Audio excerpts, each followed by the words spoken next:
Hey, Michael from CTW here, and this one's just for fun.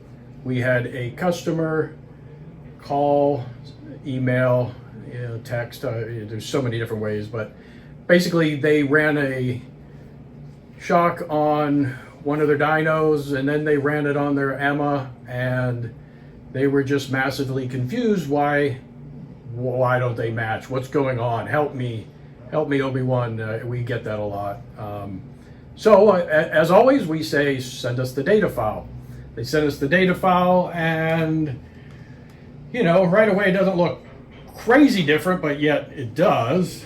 Force versus velocity looked very different, and as we always do, we end up going to the diagnostic feature to see what the input was, and that's always where it starts. What did you input to the damper?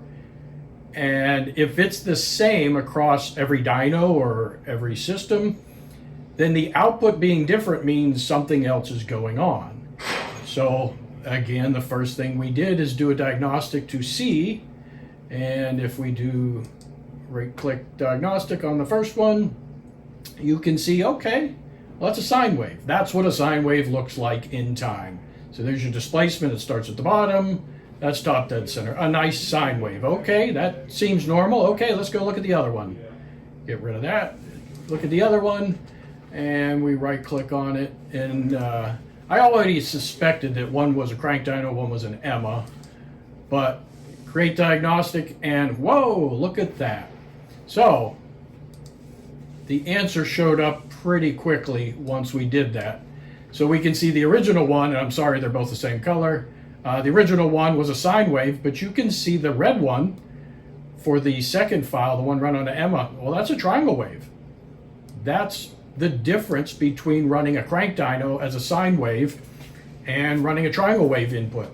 So as we talked, the crank dyno accelerates and deaccelerates. So accelerates to peak velocity, deaccelerates to the top, turns around, accelerates to peak velocity, and deaccelerates back to zero. Well, triangle wave, it starts at zero, it accelerates to peak velocity, and then holds a constant velocity while it's running. And that would be the difference. So a triangle wave is a constant velocity input, where a typical crank dyno is a sine wave input. And we can even turn on velocity to prove that. And I'll just turn off displacement. So this sine wave velocity, that's the crank dyno. But you can see this green one is the velocity of the EMMA in a triangle wave. So when I say constant velocity, it accelerates as fast as it can, and then it maintains whatever velocity is. This is half an inch per second. Oh wait, that doesn't seem right, but it's at least constant. I don't know, I guess it is a half inch per second. So it is constant velocity compared to an accelerating and deaccelerating. Now that's also one of the big reasons people love to use the CTW LAs and the CTW EMMAs is to base valve balance. It's nicer to be able to balance using a constant velocity input because you get rid of the acceleration factors. You can still use it on a crank dyno, but it is nice to be able to do that. We also have to point out that using constant velocity is really like one of the most critical ways to examine the flow across the piston. All right, so if you want to know how much force that damper is making at 10 inches per second with a constant velocity wave, well, there it is. Run a triangle wave.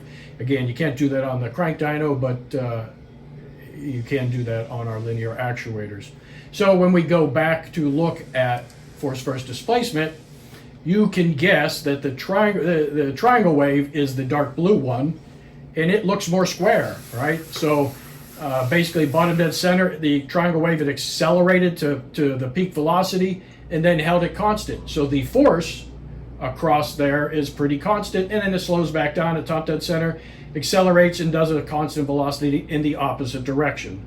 So you can see the difference on how the damper will show from a sine wave input, accelerating and deaccelerating, compared to a triangle wave constant velocity. So just wanted to show you that as maybe a fun little insight into input into the dampers. There you go.